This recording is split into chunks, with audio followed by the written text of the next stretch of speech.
오늘 말씀의 제목은 믿음의 경주입니다. 우리 함께 따라해 볼까요? 믿음의 경주. 믿음의 경주. 예. 여러분 성경을 보면요, 여러 가지 특징을 가지고 있는 장들이 있습니다. 예를 들어서 여러분 복음의 진수하면 몇 장인가요? 로마서 8장, 그렇죠? 사랑장 하면 고린도전서 13장. 그리고 여러분 믿음장 하면 히브리서 11장. 네.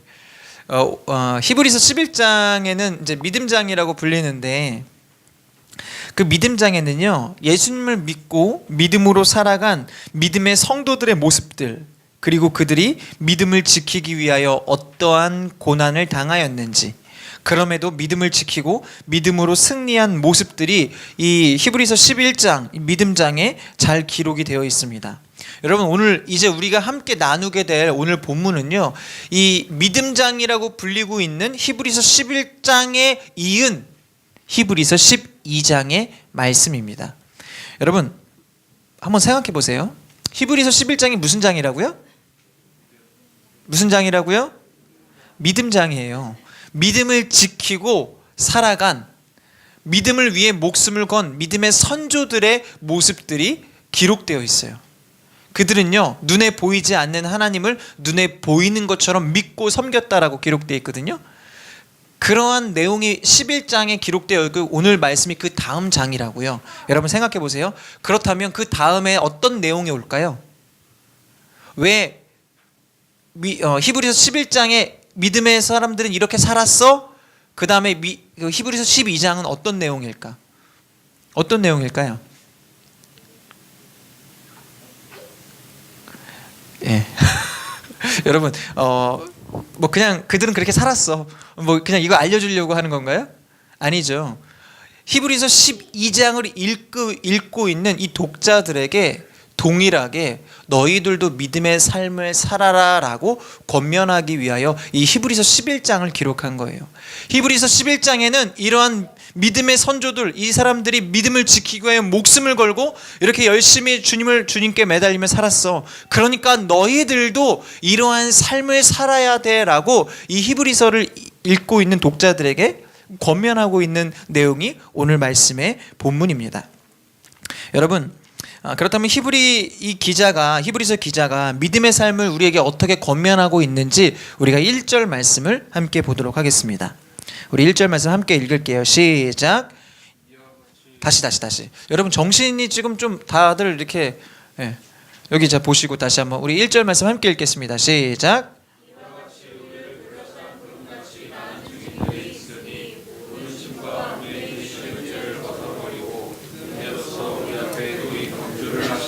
아멘. 히브리서 12장의 처음 시작이 뭡니까? 한글 좀 보여주세요. 말씀 보여주세요. 처음에 뭐죠? 시작이 뭐죠? 이와 같이죠. 이와 같이. 개역개정에는요, 이러므로 라고 기록되어 있어요. 이와 같이나 이러므로는요, 어떤 말입니까? 앞의 내용과 다음 내용을 연결해주는 접속사예요. 앞의 내용을 받는다라는 얘기예요. 앞의 내용이 무슨 내용이었습니까? 믿음의 선조들이 믿음으로 살았다라는 내용이었습니다. 그 다음에 내용이 이러므로라고 이와 같이로 시작되어 있습니다. 그러니까 무슨 말이냐면, 이와 같이 그러한 많은 믿음의 증인들, 믿음의 선조들이 있었으니까 너희들도 믿음으로 살아라 라고 히브리서 기자가 권면하고 있는 거예요. 여러분, 여기에서 이 히브리 기자는요, 믿음의 삶을 뭐라고 표현하냐면, 우리 함께 따라해 봅시다. 믿음의 경주. 믿음의 경주. 믿음의 경주라고 표현합니다. 여러분, 우리 앞에 놓인 이 믿음의 경주라는 것은요, 잘 들어보십시오. 우리 벌써부터 이렇게, 여러분 죄송한데요, 등을 너무 그렇게 기대서 누워 계시면요, 앞에서 제가 이렇게 보면은 누워 있는 것처럼 보입니다. 그러면 제가 가서 안수할 거예요. 네. 여러분, 여기서 믿음의 경주는요, 보십시오. 히브리서 기자가 이야기하고 있는 이 믿음의 경주라는 것은 히브리서 11장에는 믿음의 경주를 한 선배들이 있는 거예요. 그들이 먼저 그 시대에는 믿음의 경주를 했어요. 그리고 이 히브리서 12장을 읽고 있는 우리에게는 뭐라고 이야기하는 거냐면, 지금 이 시대에는 이제 너희가 그 믿음의 경주의 주역들이야 라고 이야기하는 거예요. 지금 우리가 바로 이 믿음의 경주의 주역이다라는 것입니다. 여러분, 어떤 목사님은요, 이 부분을요, 마라톤에 비유해서 이야기하시더라고요. 저희도 좀 마라톤으로 이 부분을 한번 좀 연상해서 생각해 보도록 하겠습니다. 여러분, 우리는 마라톤 경기의 선수입니다. 그런데요, 이 마라톤은요, 릴레이 마라톤이에요. 릴레이 마라톤. 지금까지 수많은 믿음의 선배들이요, 앞서서 그 마라톤을 잘 행했어요. 그리고 난 다음에 그 다음에 바톤을 저와 여러분에게 준 거예요. 우리는 지금 그 바톤을 잡았습니다. 그리고 이제 우리가 믿음의 경주의 주역으로서 이 마라톤을 잘 달려야 되는데, 이 마라톤은요, 우리가 그 결승선에 1등으로 들어가는 것이 목표가 아니에요. 이 믿음의 경주는요, 우리가 함께 다 같이 믿음의 경주를 행하고 있는 우리 모두가 다 같이 결승선을 통과하는 게 목표고 목적입니다. 이제 우리가 그 바톤을 들고 마라톤 경주의 주역이 되었습니다. 예, 여러분, 마라톤 경주를 하려면 우리가 복장부터 잘 입어야 돼요. 무겁게 패딩 입고 마라톤을 할 수는 없잖아요. 가벼운 옷을 입고 잘 뛸 수 있는 옷을 입고 운동화를 신어야 됩니다. 그리고 난 다음에 모든 무거운 것을 내려놔야 되고요. 마라톤을 뛰는데 불필요한 것들은 다 버려야 합니다. 그러한 것들을 히브리 기자는 1절에 뭐라고 표현하고 있습니까? 1절 좀 한번 보여주시겠어요? 네, 1절에 뭐라고 표현하고 있습니까? 모든 짐과 얽매이기 쉬운 죄를 벗어버려라. 예, 모든 짐과 얽매이기 쉬운 죄를 벗어버리고. 여러분, 마라톤을 뛰는데요, 불편한 모든 짐과 얽매이기 쉬운 모든 것들을 다 벗어버리라는 거예요. 근데 그게 뭐라고요? 그게 죄다라는 거예요. 우리가 믿음의 경주를 하는데 그것을 방해하는 것이 결국 뭐라고요? 우리 함께 따라해 볼까요? 죄. 예, 우리가 믿음으로 살아가는데 그것을 방해하는 것은 죄다라고 이야기를 합니다. 여러분, 이 히브리서 기자의 권면을 우리가 들을 때 믿음의 경주를 온전히 할 수 있습니다. 여기에 있는 우리는요, 이제 막 믿음의 경주를 시작하신 분도 계시고요, 이미 믿음의 경주를 하고 계신 분들도 계십니다. 여러분, 그런데 중요한 건 이거예요. 이 믿음의 경주를 시작한 우리 모두가 바라는 것은요, 이 믿음의 경주에서 완주하는 거예요. 아멘? 예. 이 믿음의 경주에 참여한 저와 여러분은요, 이제 막 시작했던, 아주 오래전부터 시작했던지 간에 우리는 이 믿음의 경주에서 완주하는 것이 우리의 목표고 목적이 되어야 합니다. 여러분, 우리가 이 믿음의 경주에서 함께 완주하기 위해서는 오늘 말씀을 통해 히브리서 기자의 권면을 잘 들어야 합니다. 오늘 말씀을 통해서 그가 하는 권면이 무엇인지 함께 나눠보도록 하겠습니다. 첫 번째 권면은요, 바로 인내입니다. 우리 함께 따라해 볼까요? 인내. 여러분, 인내는요, 그냥 무작정 참고 견디는 것이 인내가 아닙니다. 특히 믿음의 경주를 하고 있는 우리는요, 스스로 혼자서 참고 견디는 것이 아니라 우리의 믿음의 주요, 우리를 온전케 하시는 예수님을 바라볼 때 우리는 온전히 인내할 수 있습니다. 아멘. 우리 2절 함께 볼까요? 2절 함께 읽겠습니다. 시작.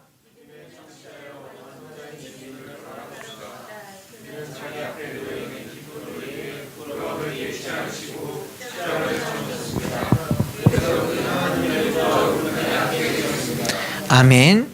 여러분, 우리는요, 예수님을 바라볼 때 인내할 수 있거든요. 예수님은, 2절 보여주세요. 예수님은 어떤 분이십니까? 2절 잘 보십시오. 예수님은 어떤 분이세요? 예수님은 자기 앞에 놓여있는 기쁨을 위해 부끄러움을 개의치 않으시고 십자가를 참으셨다라고 기록되어 있습니까? 십자가를 참으셨다라는 것은 인내하셨다라는 거거든요. 여러분, 십자가가요, 그냥 참으면 참을 수 있을까요?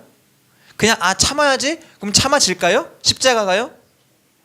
여러분, 십자가의 고통은요, 우리가 감히 상상할 수 없는 아주 어마어마한 고통이에요.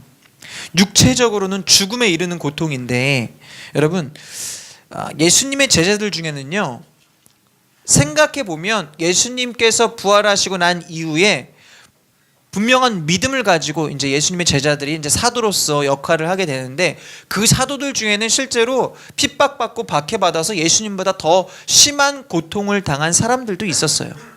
그리고 히브리서 11장에 기록된 이 믿음의 선조들의 모습을 보면요, 그들 또한 육체적인 아주 심한 고통을 당한 사람들도 있었습니다. 여러분, 그렇다면 오늘 말씀에서 나오는 이 십자가는요, 십자가를 참으셨다라는 것은 육체적 고통을 이야기하는 것은 아닙니다.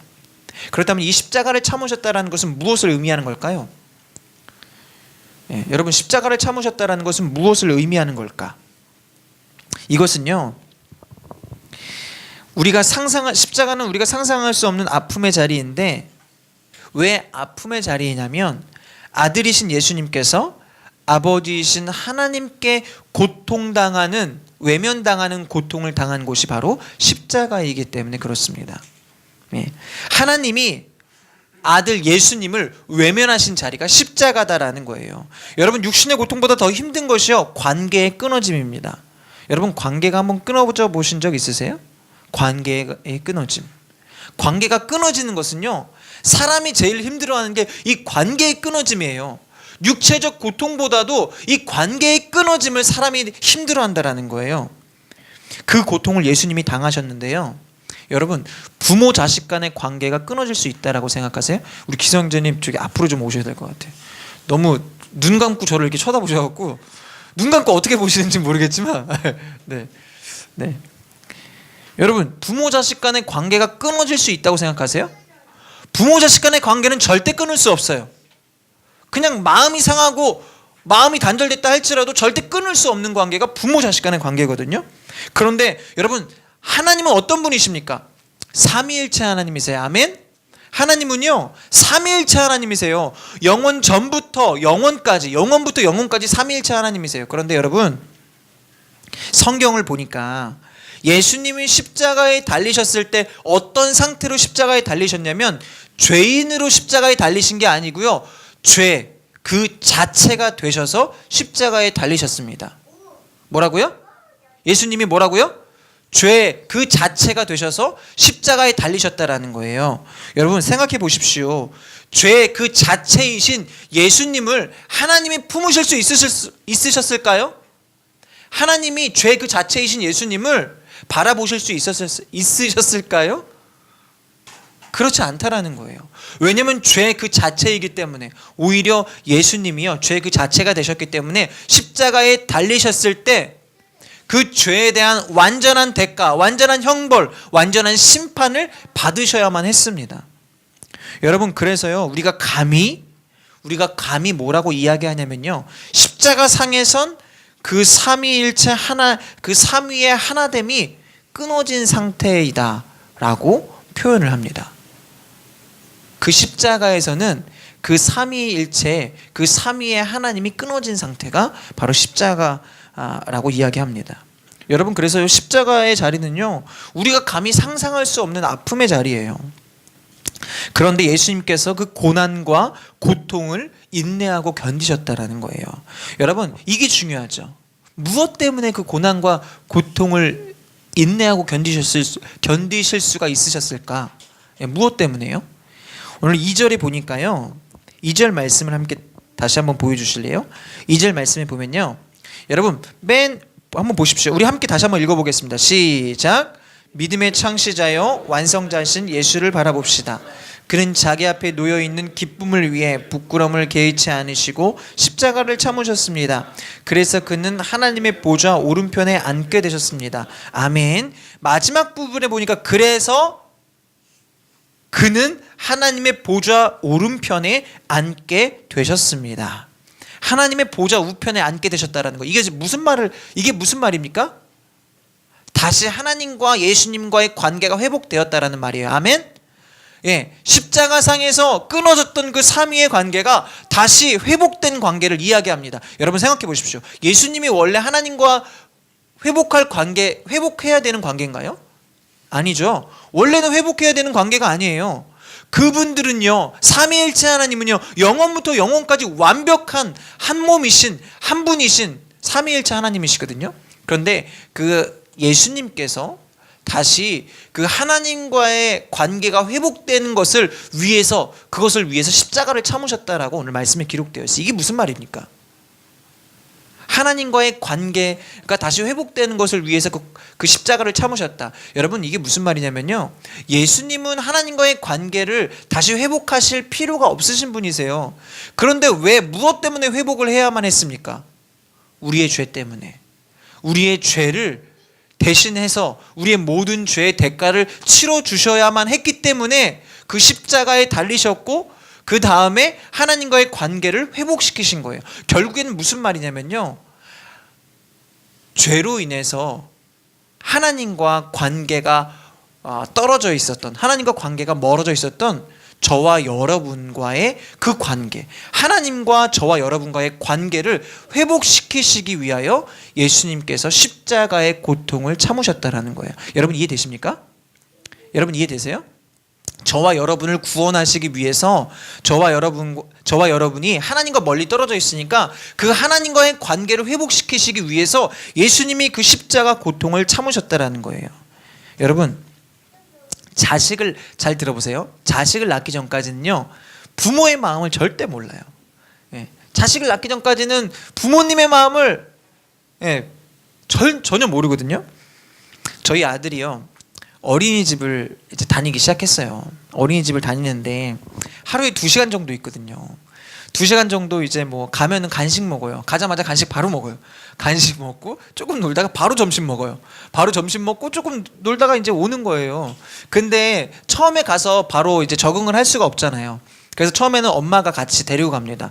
데리고 가서 2시간씩 같이 있다가 이제 끝나고 데리고 왔는데, 어느 날 선생님이 어머니 이제는 그냥 두고 가보세요 라고 했나 봐요. 이제 간식 먹고 한 30분 정도 있다가 한번 가보시라고, 잘 적응하는 것 같으니까. 그래서 제 아내가 아이를 두고 나왔나 봐요. 그리고 저한테 전화를 했어요. 지금 어린이집 선생님이 두고 가라 그래갖고 두고 나왔다고. 근데 목소리가 되게 불안해요. 왜냐면 아들이랑 처음 떨어지는 거거든요. 이렇게, 그러니까 낯선 사람한테 처음 맡겨보는 거예요. 그러니까 얼마나 걱정이 되겠어요. 그래서 좀 불안한 마음에 다시 어린이집에 갈 수도 없고, 그렇다고 집에 들어갈 수도 없고, 저희 집 밑에 편의점이 있는데 거기에서 방황하고 있더라고요. 그러면서 저한테 전화한 거예요. 어떡하지? 잘하고 있을까? 여러분, 사실 저희 아들이 어린이집에 가면요, 제 아내한테는 자유시간이 이제 개인 시간이 이제 주어진 거잖아요. 그 시간이 얼마나 제 아내에게는 해방감을 주는 시간이겠습니까? 그런데 그 해방감을 주는 시간이요, 마냥 즐겁지만은 않은 거예요. 마음이 편치가 않은 거예요. 그래서 저한테 전화했어요. 불안하다고, 잘하고 있을지. 그리고 저는 뭐 그냥 그런가 보다 하고 끊잖아요. 그럼 저도 혼자 걱정되는 거예요. 전화 받고 나면 아들 잘하고 있나? 울지는 않나? 그 친구들이랑 잘 놀고 있나? 여러분, 그런데요, 그런데 만약에 저희 아들이요, 어린이집에서 학대를 당했다, 선생님한테 학대를 당했다. 선생님, 저희 아들이 말을 잘 못하잖아요. 아직 완벽하게 말을 못하니까 이 말도 못하는 애를 때리고 구박하고, 뭐 억압하고 막 집어 던지고 막 그랬다. 그렇게 학대를 했다. 그래서 이 아이가요, 이 어린이집에서의 시간이 지옥과 같은 공포의 시간이다. 매우 무섭고 매우 두렵고 막 떨리는 시간이다. 여러분, 집에서는요, 엄마 아빠의 그 사랑과 보호 아래 얼마나 자유함을 누리겠습니까? 뭐 지금 예배 시간에도 혼자서 이렇게 장난치고 뭐 놀고, 이게 얼마나 자유합니까? 그런데요, 어린이집에서 선생님이 이런 거 못하게 하고 교육하는 것을 넘어서서 학대하고 괴롭히고 그렇게 힘들게 한다면, 여러분, 이 사실을 만약에 부모가 알았다면, 그 사실을 부모가 알았다면 가만히 있을 부모가 어디 있겠습니까? 가만히 있을 부모가 어디 있겠어요? 당장 그때부터 아빠들은요, 테이큰 찍는 거예요. 여러분, 리암 니슨 되는 거예요. 한번 보여주시겠습니까? 여러분 보십시오. 위에 뭐라고 써 있습니까? 모든 것이 끝난다. 어린이집 선생님들은 다 끝나는 거예요. 만약에 우리 아들 그렇게 괴롭혔어? 당장 달려가는 거예요. 그런데요, 하나님이 우리를 그렇게 보고 계신다라는 거예요. 여러분, 이 세상에선 하나님께서요, 우리를 바라보실 때 어떻게 바라보시냐면, 우리가 이 세상을 살아가잖아요. 이 세상이 어떤 세상입니까? 이 세상의 고난과 역경과 또 죄가 가득한 세상이 바로 우리가 살아가는 세상이거든요. 우리가 죄가 가득한 이러한 사탄 마귀가 주는 억압과 죄가 주는 두려움 가운데 살고 있는 우리들을요, 하나님이요, 그냥 보실 수가 없는 거예요. 그래서요, 그러한 우리들을 구원하시기 위하여 이 땅에 오신 분이 바로 예수님입니다. 아멘. 그런 저와 여러분을 구원하시기 위해 예수님께서 이 땅에 오셨어요. 그런데요, 예수님께서는 저와 여러분을 구원하시기 위해선 엄청난 대가를 치르셔야만 해요. 그 대가가 무엇이었습니까?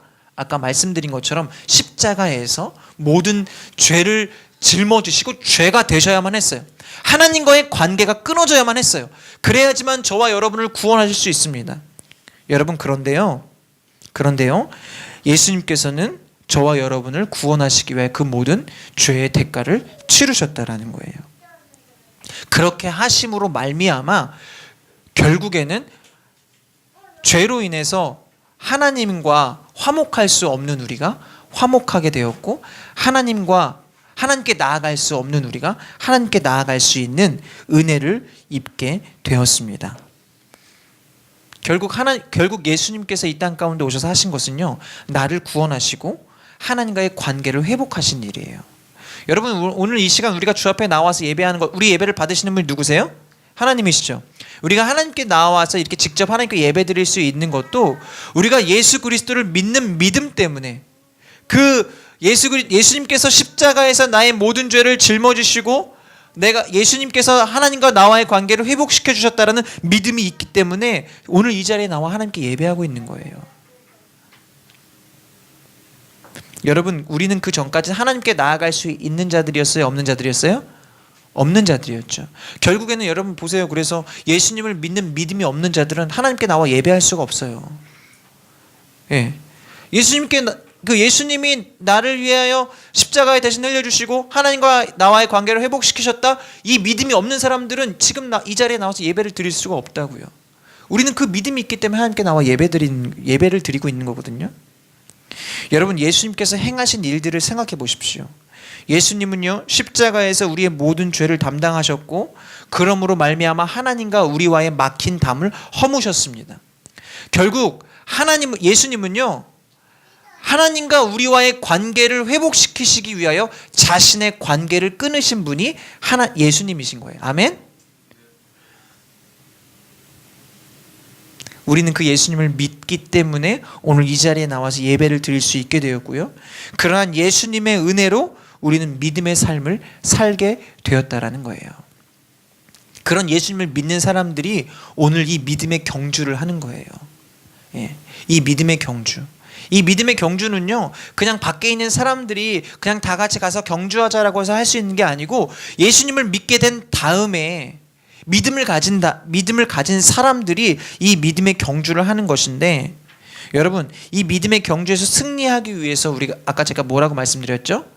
승리하기 위해서는 믿음의 주요 우리를 온전케 하시는 예수님을 바라보아야 합니다. 아멘.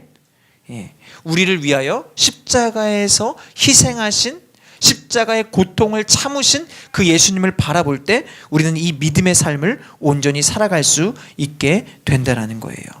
여러분, 그 예수님을 바라볼 때 우리는 인내할 수 있고 믿음의 경주에서 믿음으로 완주할 수 있는 저와 여러분이 될 줄 믿습니다. 여러분, 그러므로 저와 여러분이 예수님을 바라봐야 합니다. 아멘. 우리 옆 사람에게 이렇게 이야기합시다. 예수님을 바라봅시다.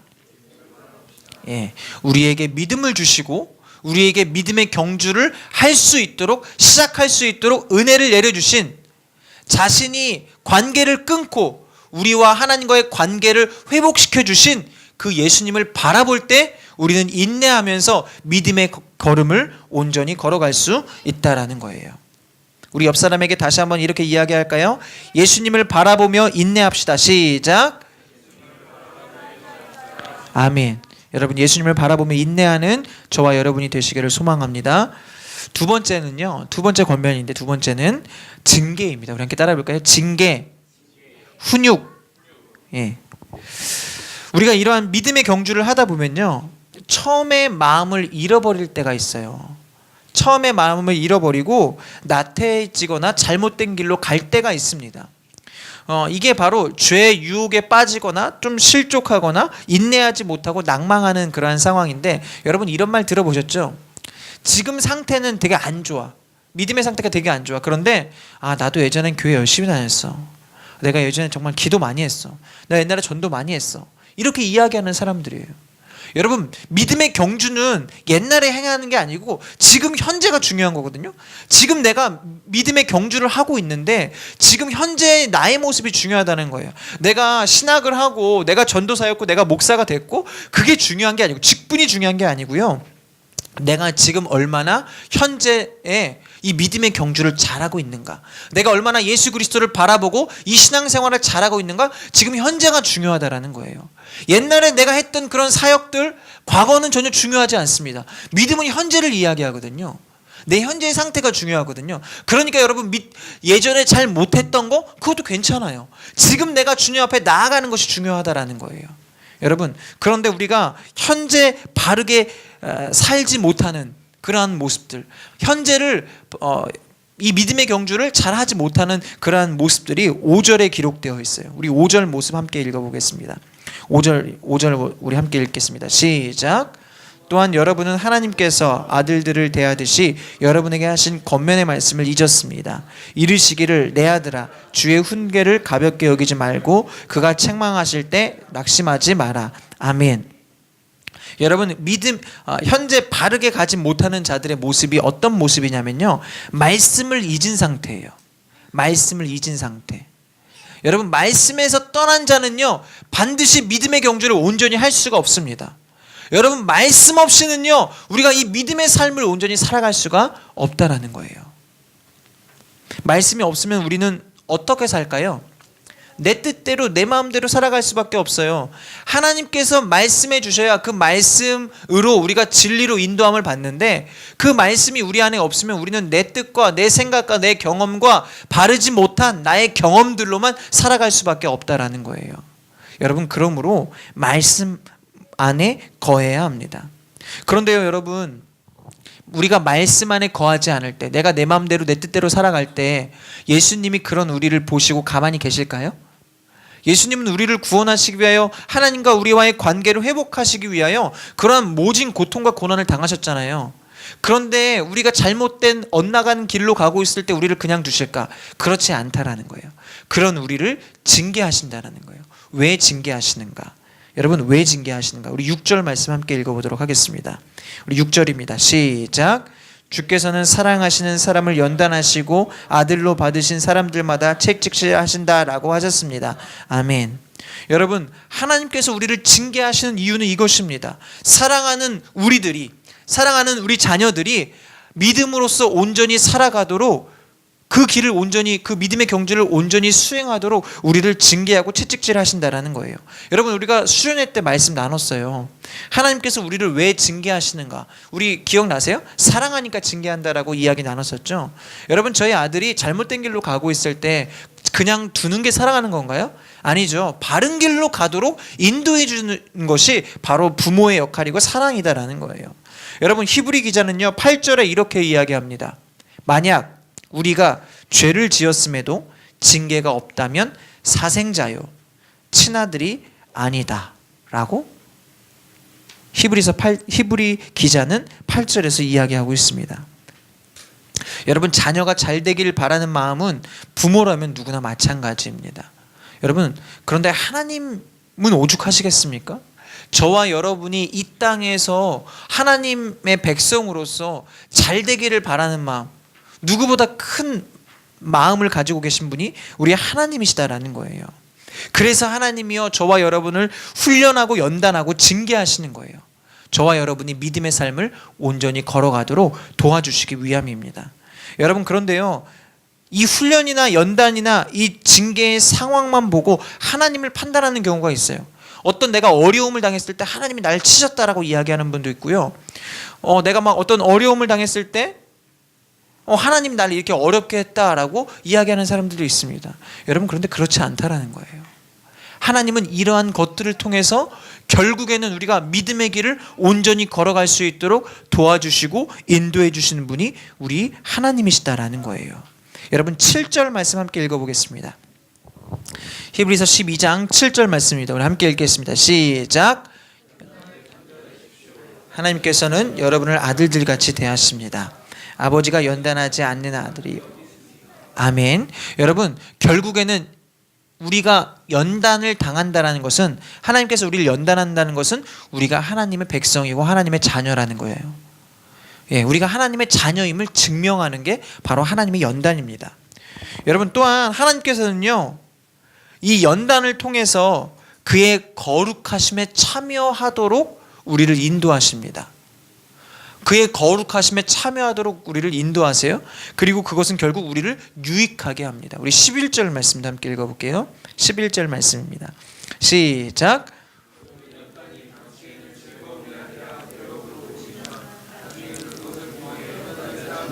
의로운 평화의 열매를 맺게 합니다. 아멘.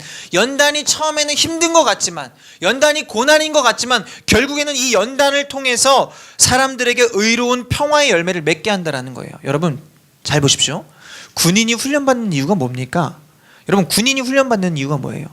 강한 군사가 되기 위함이거든요. 왜 강한 군사가 되어야 합니까? 왜요? 왜 강한 군사가 되어야 돼요?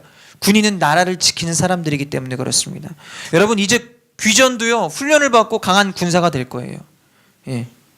여러분, 우리가 그동안 예배를 드릴 때 귀전이 우리 전사님께서 수고하고 헌신해서 정말 우리가 잘 예배를 드렸잖아요. 그동안도 너무 감사했잖아요. 그런데 앞으로도 감사해야 돼요. 왜 그럴까요?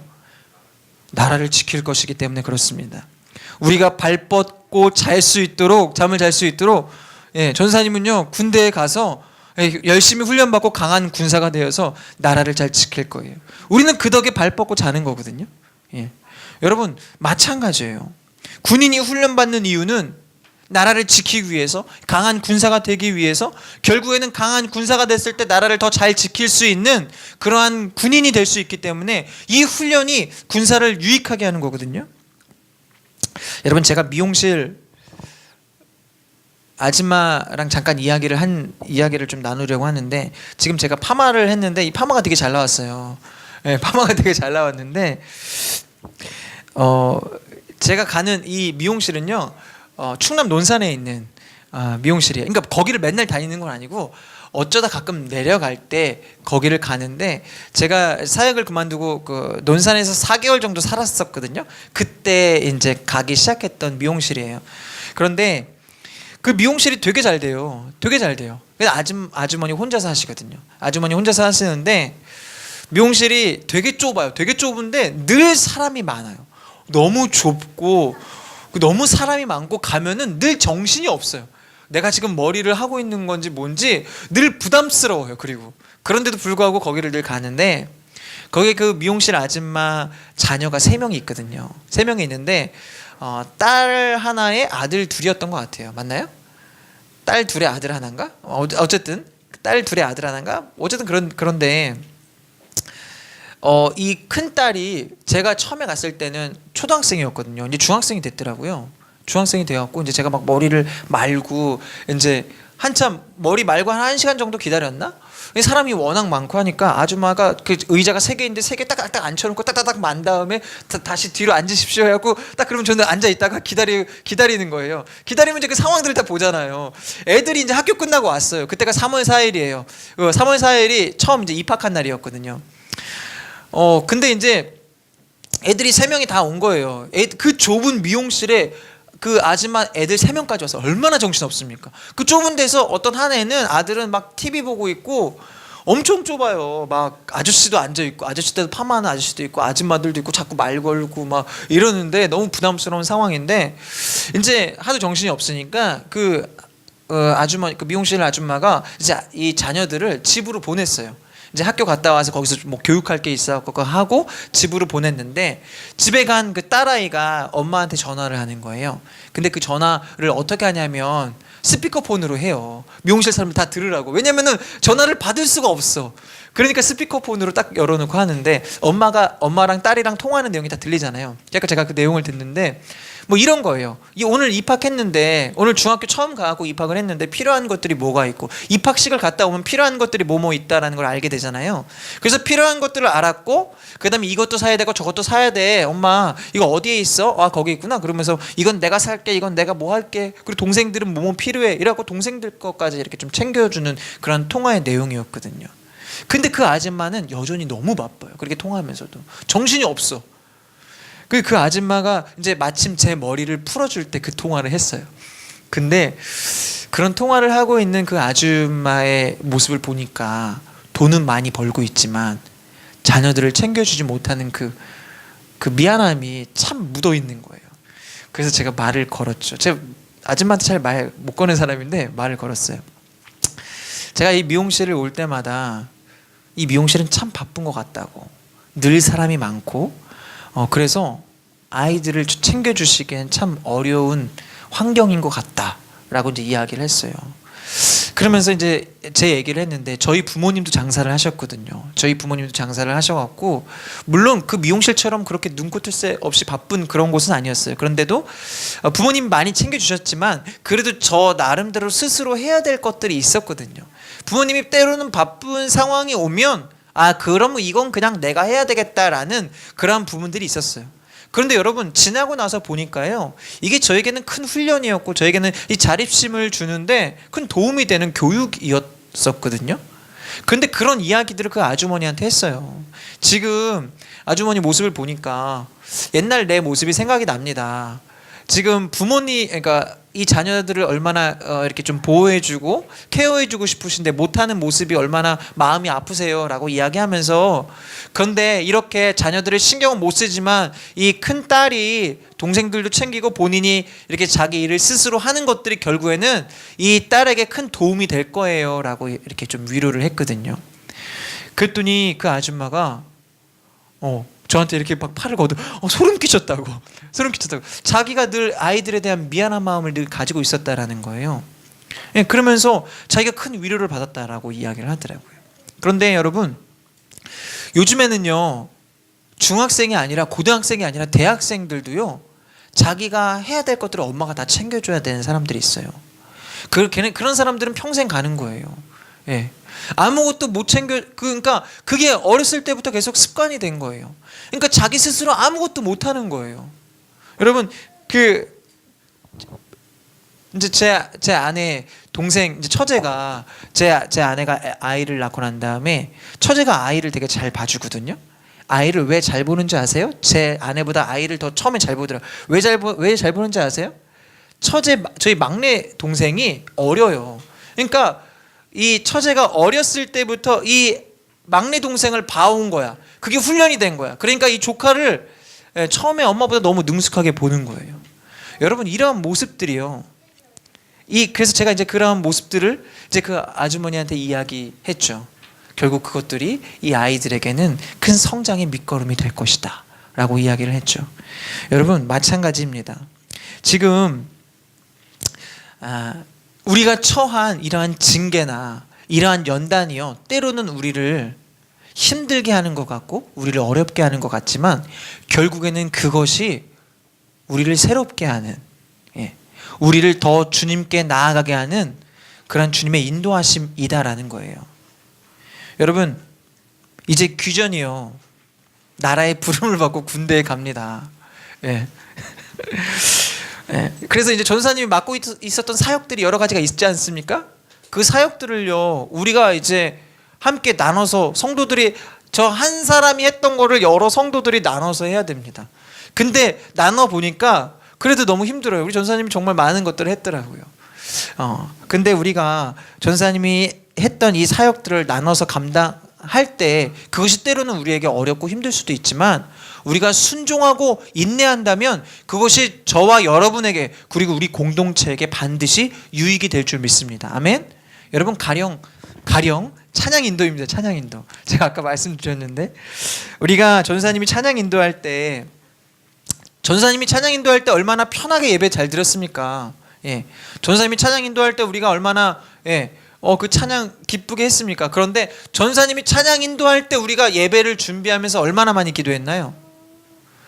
전사님이 찬양 인도 잘하게 해주세요라고 특별히 기도하지는 않았잖아요. 우리 찬양이 주님께 영광 올리게 해주세요 막 이렇게 기도하지는 않았잖아요. 그런데 만약에 우리가 찬양 인도를 함께 나눠서 돌아가면서 한다라면, 여러분, 우리가 적어도 전사님이 인도할 때보다 우리가 얼마나 더 많이 간절한 마음으로 함께 기도하겠습니까? 간절한 마음으로 얼마나 이 예배를 준비하겠습니까? 결국 그것들이 우리를 유익하게 하고 우리가 더 주께 나아가는데, 믿음의 경주를 하는데 우리에게 큰 도움이 된다라는 거예요. 여러분, 우리 교회도 마찬가지입니다. 지금 개척교회잖아요. 개척하고 이제 1년이 되어 가는데, 그래서 아직 뭔가 어설프고 부족한 게 좀 많아요. 여러분, 그런데 지금 이러한 때, 이게 바로 훈련의 때거든요. 이러한 훈련의 때에 우리가 하나가 되고 똘똘 뭉쳐서 서로 헌신한다면 오히려 믿음이 연약한 자를 더 잘 돌아볼 수 있는, 불신 영혼들을 주께로 더 인도해서 복음의 역사를 나타낼 수 있는 그러한 저와 여러분이 될 줄 믿습니다. 아멘. 예. 결국 하나님께서 우리들을 통해 이루고자 하신 일들을 지금 이때 우리가 얼마나 잘 훈련되느냐에 따라서 그 하나님께서 하실 일들을 우리 가운데 맡겨주시고 인도해 주신다라는 거예요. 여러분, 이제 말씀을 마치도록 하겠습니다. 여러분, 우리는 믿음의 경주를 하고 있습니다. 이 믿음의 경주에 있어서요, 우리가 분명히 기억해야 될 것은요, 예수님을 바라보아야 한다라는 거예요. 나를 보고 세상을 보면 우리는 반드시 흔들릴 수밖에 없습니다. 그러나 믿음의 주요, 우리를 온전하게 하시는 예수님을 바라볼 때 우리는 흔들림 없이 인내하며 믿음의 길을 걸어가게 될 줄 믿습니다.